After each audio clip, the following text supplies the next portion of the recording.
Pada tahun 2015 saya ngambil pinjaman lagi. Saya take over dari lembaga keuangan yang satu, rumah saya take over ke lembaga keuangan yang berikutnya, menurun kurang lebih 300 juta. Jadi saya harus menebus ke lembaga keuangan berikutnya itu dari pinjaman 550. Selama berjalan 1 tahun, pinjaman yang 550 tadi ternyata berlipat ganda. Saya menebus padahal udah jalan 1 tahun malah 570 juta pada saat itu. Bukannya berkurang tapi malah bertambah 570 juta. Ya karena kita tadi butuh uang, butuh apa? Kita take over ke tempat yang lain dengan menambah agunan tanah untuk yang berikutnya. Jadi bertambah kurang lebih hampir nilai yang sama.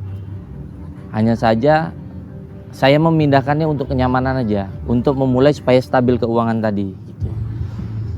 Di 2015 pertengahan menjelang puasa Ramadan, kami abang beradik sudah mulai gonjang ganjing, ipar beripar, sudah saling tuduh kemana uang ini, kemana diarahkan. Akad kredit pada saat itu macet, uang tidak bisa lagi tersampaikan, tersalurkan. Pada saat Ramadan pasti orang membangun rumah itu kurang gitu, kan kita mengharapkan proyek kan gitu. Jadi untuk membangun rumah nggak ada, kita harus menebus setiap bulannya. Abang saya bersekian, saya sekian, saya aja mencapai 30-an juta kan gitu. Mulailah ngambil alternatif lain, mendekati suatu instansi. Alhamdulillah dapat proyek besar. Kami mulai dapat proyek, ada namanya proyek perumahan, bantuan dana perumahan, kurang lebih 350 rumah. Mungkin dari sini kami berpikir pasti bisa untuk mendapatkan yang lain-lain kan gitu kan. Kami mulai untuk mengirim barangnya dengan nilai kurang lebih kalau di total 9M pada saat itu. Kami mulai ngirim, selesai cair, kami masukkan SPK ke suatu bank instansi. Ternyata di ujung untuk penyelesaian yang kami awalnya berpikir ini nilai 8M 9M, kalau kita bangunan hanya mencapai 10% aja berarti kita harus dapat 900 juta. Ternyata itu hanya di atas kertas saja. Pada hasilnya kami malah berhutang dengan relasi-relasi yang lain. Sama relasi di Medan kami berhutang kurang lebih sekian ratus juta. Kemudian rekan-rekanan yang ada di tebing tinggi kami juga hutang sekitar 80-an juta, 90-an juta. Dan pada saat ini sampai sekarang saya masih mengalami hutang pada teman saya sekitar 170 juta untuk menutupin itu. Di 2017 dapat lagi proyek ini untuk menutupi yang lama, ya mudah-mudahan itu. Lagi-lagi ngalami ketumpuran. Berjalan hanya di tengah. Hasil yang kami pikir lebih banyak lagi ternyata makin tombok lagi. Di 2016 kami rugi 330 juta. Di 2017 kami kurang lebih setengah M ruginya. Mungkin gak jerah dari situ. Di 2018 pertengahan mulailah abang ipar saya yang dua itu, Bang Nini dan Bang Rido, mengenal SMA TR, mengenal MTR. Pada itu alhamdulillah terima kasih pada Pak Aldi Dermawan, dia yang membawa mereka untuk ke situ. Lagi-lagi saya ini membangkang, nggak mungkin hanya dengan ikut komunitas hutang selesai, itu saya rasa nggak mungkin. Jadi ada SMA TR kedua diadakan di Duta Asia di Medan. Saya yang mengantarkan abang saya untuk SMA TR selama 2 hari. Hari pertama saya santai aja. Mereka masuk ke dalam, saya nunggu di parkiran. Pas makan siang saya jalan-jalan ke mall. Saya berpikir ini orang ngapain masuk ke dalam, ya kan? Untuk apa di dalam? Mungkin bank hanya dengan uang, dengan hutang yang begitu banyak, bank mengiyakan begitu aja. Saya rasa nggak mungkin gitu. Seandainya hutang satu orang 1 miliar, kalau seluruh Indonesia berhutang tiba-tiba hijrah seperti itu, bank instansi itu bagaimana? Itu yang ada dalam pola pikiran saya pada saat itu. Hari kedua saya hantarkan lagi dari tebing tinggi ke Medan. Gitu juga saya pulang ke tebing. Nanti bang kalau selesai nanti SMA TR jam berapa orang mau dijemput, udah calling. Nanti biar saya atur jadwalnya dari Tebing ke Medan untuk menjemput. Saya di jalan sama orang tua. Kebetulan mertua saya ikut di situ. Saya ikut di situ. Cerita kami sama beliau. Saya cerita sama beliau.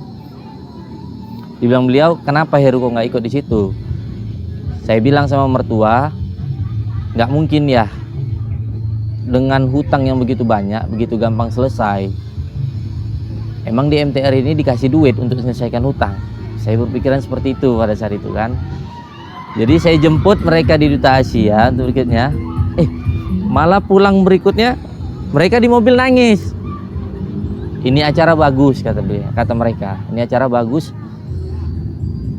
Pokoknya kita di situ disadarkan, dibuat fundamental kita semakin bagus. Kita dikenalkan dengan ayat Al-Quran Al-Baqarah ayat 275 sampai dengan berikutnya. Kemudian peraturan untuk Undang-Undang MUI 2004 diajarkan juga di situ. Cuma yang lebih mendalam pada saat itu Al-Baqarah ayat 275.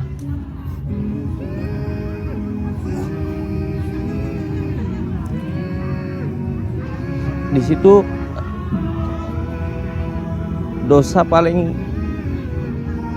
pintu dosa yang paling rendah itu menzinai ibu sendiri. Sedangkan saya di usia 23 tahun saya baru ketemu sama ibu saya. Saya nggak tahu sosok ibu saya seperti apa, tapi saya menjinahinya. Saya berpikir seperti itu.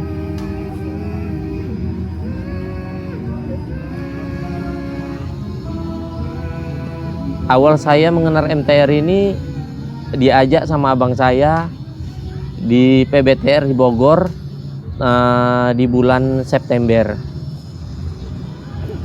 Di situ saya pertama kali ikut MTR.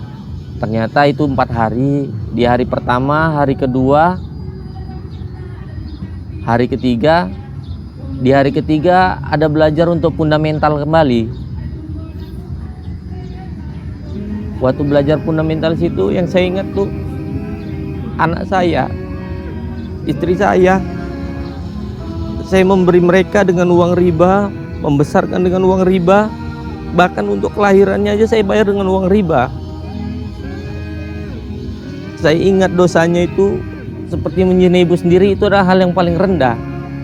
Pintu dosa yang paling rendah di situ. Pantas saja saya kira anak saya itu tukang melawan. Istri saya juga seperti itu. Kadang apa yang kita bilang, padahal kita kepala rumah tangga juga kadang nggak mau didengar gitu. Kami sering beda pendapat di saat itu. Untuk membayar sangkutan-sangkutan yang ada pada saat itu, saya rela mengerjakan apa aja, dari halal sampai yang haram saya lakukan. Menzolimi orang adalah tugas saya nomor 1 pada saat itu. Dari mana saya menzoliminya? Saya rela untuk mengambil mobil seseorang dengan cara take over, padahal itu semua tidak take over. Saya ambil untuk dijual kembali. Saya nggak sebutkan orang-orang yang menerima atau apa, tapi seperti itulah skenarionya. Saya rela dari Sumatera terbang ke Jakarta, saya bawa pulang mobil itu sendiri. Dari Jakarta menuju Sumatera kembali, saya bawa sendirian. Di mana-mana orang dari Jakarta ke Sumatera itu 3 hari 3 malam. Saya bisa mengerjakan 2 hari 2 malam. Saya sanggup nggak tidur 2 hari 2 malam. Demi apa? Demi dapatkan uang untuk membayar bunganya tadi. Alhamdulillah di bulan 12 tahun 2018 saya ikut SMATR di Aceh.